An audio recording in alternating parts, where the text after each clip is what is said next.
আসসালামু আলাইকুম প্রিয় দর্শক, আজ একটা রাজনৈতিক প্রসঙ্গ নিয়ে কথা বলতে যাচ্ছি। প্রসঙ্গটা এমন, এই মুহূর্তে দেশের রাজনৈতিক অঙ্গনে যে প্রশ্নটা বিভিন্ন জনের মুখে বিভিন্নভাবে উচ্চারিত হচ্ছে, সেটা হচ্ছে যে এই যে অন্তর্বর্তীকালীন সরকার দায়িত্ব নিয়েছে এবং তারা বেশ কিছু বিষয়ে সংস্কারের কথা বলছে এবং তারা সেই সংস্কার করবে বলে সাধারণ মানুষ আশা করছে, এই সরকারের সেই কাজগুলো করার জন্য তাদেরকে কতদিন সময় দেওয়া দরকার, মানে কতদিন সময় পেলে তারা কাজটা করতে পারবে, অথবা সাধারণ মানুষ এই সরকার কতদিন ক্ষমতায় থাকলে বড় খুশি হয়। এই ধরনের একটা প্রসঙ্গ কিন্তু নানাভাবে উচ্চারিত হচ্ছে এবং এই জিনিসটাকে মাথায় রেখেই আজ থেকে দুদিন আগে আমাদের এই চ্যানেলে আমরা একটা জরিপের মতো করার চেষ্টা করেছিলাম। আমরা একটা প্রশ্ন করেছিলাম, সেই প্রশ্নটা হলো এমন যে অন্তর্বর্তীকালীন সরকার একটা নির্বাচনই কেবল নয়, সেই সঙ্গে বেশ কিছু সংস্কার কর্মকাণ্ডও করবে বলে প্রত্যাশা রয়েছে জনগণের। এসব প্রত্যাশা পূরণে ডক্টর ইউনূসের সরকারকে আপনি কতদিন সময় দিতে চান, এই ছিল আমাদের প্রশ্ন। এবং এখানে অপশন ছিল পাঁচটা অপশন। কি? 1 নম্বর অপশন ছিল 6 মাস, তারপরে 1 বছর, 2 বছর, 3 বছর এবং 5 বছর। এবং এখানে 47,000 দর্শক শ্রোতা তারা ভোট দিয়েছেন। 47,000 ফিগারটা কিন্তু একেবারে কম নয়। এবং এই 47,000 ভোট দিয়েছেন, মতামত দিয়েছেন এবং 707, যখন আমি এটা নিচ্ছি তখন পর্যন্ত 707 জন লোক এখানে নানা ধরনের কমেন্ট করেছেন। আমি এটা নিয়ে একটু আলোচনা করতে চাই যে আমরা মানুষের মনটা কীভাবে, মানুষ কী চায় আসলে, তার একটা প্রতিফলন এখানে ঘটেছে বলে আমি মনে করি। আমরা কি পেয়েছি আপনারা দেখুন। 6 মাস থাকুক তারা, এটা চায় 12% লোক। 1 বছর থাকুক, এটা চায় 16% লোক। 2 বছর থাকুক, এটা চায় 15% লোক। 3 বছর থাকুক, এটা চায় 14% লোক। এবং 5 বছর থাকুক, এটা চায় 44% লোক। মানে বিষয়টা দাঁড়ালো এরকম যে ম্যাক্সিমাম লোক 44% মানুষ, এই 47,000 দর্শকের মধ্যে 44% লোকই মনে করছে যে ডক্টর ইউনূসের এই সরকার এদেশে 5 বছর থাকুক।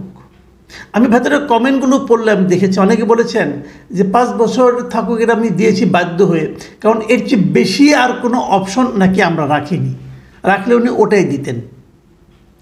তো এই যে বিশ্লেষণটা, এই যে তাদের মতামতটা, এই মতামতটাকে কিন্তু আপনি একেবারে উড়িয়ে যেতে পারবেন না। দেশের ম্যাক্সিমাম মানুষ এরকমই চায়। এই 47,000 লোককে তো আমি নির্বাচন করিনি, তারাই নিজেদের মতো করে মতামতগুলি দিয়েছেন। এখন আমি এখান থেকে কয়েকটা কমেন্টও একই সঙ্গে পড়তে চাই আপনাদের মানুষের মনের ভাবটা উপলব্ধি করার জন্য। আমি দ্রুত কিছু কমেন্ট পড়ি, তারপর আমি আমার নিজের কিছু কমেন্ট করব। মোহাম্মদ কামরুল ইসলাম লিখেছেন, 6 মাস থেকে 1 বছরের ভিতর সময় দেওয়া উত্তম হবে, তা না হলে উপদেষ্টাদের মাঝে ক্ষমতা লোপ পেয়ে বসবে, কারণ সবাই তো আর ডক্টর ইউনূসের মতো বিশ্ববরেণ্য ব্যক্তি নন। রাবু হাসান লিখেছেন, ক্ষমতা পরিবর্তনে সংকট কাটবে না, সংকট কাটবে কেবলমাত্র সংস্কারে। 5 বছরের পূর্ণ সময় দিতে চাই, 50 বছর তো দেখলাম। দেখেন, এই কথাটা কিন্তু খুবই গুরুত্বপূর্ণ যে 50 বছর আমি যা দেখেছি এদেশে, পলিটিক্যাল লিডারশিপ যা দেখেছি, সেটা দেখে এই মানুষগুলো হতাশ হয়ে গেছে এবং তারা বলতে যাচ্ছে যে এই পলিটিক্যাল লিডাররা যা দেখিয়েছে আমাদেরকে, এটা আমরা আর রিপিট চাই না, বরঞ্চ ওনাকে আমরা সময় দিতে চাই, 5 বছর পূর্ণ সময়, দেখি উনি কী করেন। মিজানুর রহমান লিখেছেন, অরাজনৈতিক সরকার দেশের জন্য সর্বদা মঙ্গলজনক। আপনি বলে 5 বছরের উপরে কোনো অপশন দেন নাই, তাই 5 বছর ক্লিক করেছি। বাস্তবিকভাবে এমন সরকার যত বেশি সময় থাকবে, দেশ তত ভালো থাকবে। মানিক সুলতান মোহাম্মদ তিনি লিখেছেন, বেশি অতি উৎসাহী হওয়া ভালো না।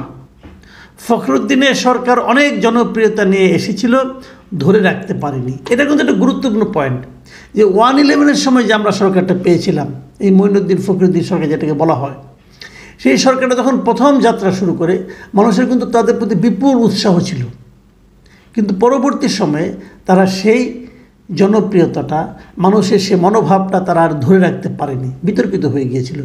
তো এটাও এই মানিক সুলতান মাহমুদ বলছেন যে এখন এত উৎসাহ দেখে কোনো লাভ নাই, ধীরে ধীরে এটা হয়তো অতটা থাকবে না। এই কথাটা কিন্তু গুরুত্বপূর্ণ।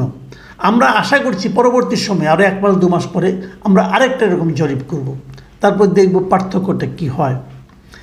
মানিক মিয়া জুনিয়র উনি লিখেছেন, 2 থেকে 5 বছর সময় দরকার।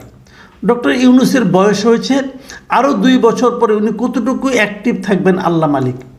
এটাও কিন্তু একটা গুরুত্বপূর্ণ বিষয়। ডক্টর ইউনূস সাহেবের বয়স এখন 84 বছর বয়স। আপনি ভাবুন, মার্কিন যুক্তরাষ্ট্রের প্রেসিডেন্ট নির্বাচনে প্রার্থী ছিলেন প্রথমে বাইডেন সাহেব। বাইডেন সাহেবকে কিন্তু পরে ওখানে থাকতে দেওয়া হয়নি, তার পার্টি বলেছে আপনার বয়স হয়েছে। ওনার বয়স কত হয়েছিল? 82 বছর বয়স। উনি ডক্টর ইউনূসের চেয়ে কম বয়স্ক ছিলেন। কিন্তু বয়স কিন্তু একটা ফ্যাক্টর। আপনি যে 5 বছর থাকতে দিবেন, 5 বছর পরে ইউনূস সাহেবের বয়স কত হবে? তখন কি তিনি এরকম কর্মক্ষম থাকতে পারবেন? এটা থাকা স্বাভাবিক। কিন্তু এই প্রশ্নটা কিন্তু আসবে এখানে। লুৎফর রহমান ভূঁইয়া লিখেছেন, সর্বোচ্চ 3 মাস দেশ চালাবে রাজনীতিবিদরা, সংস্কার চলমান প্রক্রিয়া। উনি এটি বলছেন যে সংস্কার উনি সব করে ফেলবেন, এতটা আশা করা যায় না। সংস্কার কখনো শেষ হবে না, এটা চলতেই থাকবে। কিন্তু দেশটা মূলত রাজনীতিবিদদেরই চালানোর কথা এবং সেটাই হওয়া উচিত। ওনার বক্তব্যটা আপনারা নিশ্চয়ই বুঝতে পেরেছেন। যাই হোক, এখন আরও অনেক মতামত আছে, আমি আরও অনেক 2-1টা মতামত হয়তো পড়তে পারতাম, কিন্তু সময় বেশি হয়ে যাচ্ছে জন্য পড়ছি না। যেমন অনেকে বলেছেন যে 2 বছর বা 3 বছর বলছে যে 3 মাস যাইতে দেন, 3 মাস পরে দেখবেন এখন যারা 2-3 বছর বলতেছে তারা দেখবেন অন্য কথা বলবে। আবার অনেকে বলছেন 10 বছর চলুক, আবার অনেকে বলছেন তাকে আমৃত্যু প্রেসিডেন্ট ঘোষণা করা হোক। তো এইগুলি অনেক ধরনের কথাই আছে। কিন্তু প্রশ্নটা হলো যে এই যে মানুষের যে বেশি সময় ইউনূস সাহেব থাকুক, ইউনূস সাহেব কিন্তু এখন পর্যন্ত পরীক্ষিত না। একটা জায়গায় পরীক্ষিত, সেটা হলো উনি সৎ মানুষ, এতে কোনো সন্দেহ নেই। তো সৎ মানুষ আর যোগ্য মানুষ কিন্তু এক কথা না। সৎ লোক হলেই দেশ চলবে ভালো, এটাও ঠিক না। যোগ্যতার ব্যাপার আছে, এবং উনি যে যোগ্য কিনা রাষ্ট্র পরিচালনার জন্য, এটা কিন্তু এখনো পরীক্ষিত না। উনি কখনো রাষ্ট্র চালান নাই, উনি একটা ব্যাংক চালিয়েছেন। কিন্তু ব্যাংকের রাষ্ট্র একরকম নাও হতে পারে। কাজে অনেকগুলো বিষয় কিন্তু আছে, কিন্তু তারপরও মানুষ আবেগপ্রবণ। কেন আবেগপ্রবণ? মানুষের বক্তব্য হলো যে এখানে যেটা পেলাম আমি বিভিন্ন মন্তব্যগুলো, সেখানে তাদের সম্মিলিত বক্তব্য থেকে যা পাওয়া যাচ্ছে সেটা হলো যে রাজনীতিবিদরা যেভাবে চালায় তার চেয়ে খারাপ আর কিছু হতে পারে না। তো ইউনূস সাহেব যদি খারাপও চালান, তাও ওদের চেয়ে ভালো চালাবেন।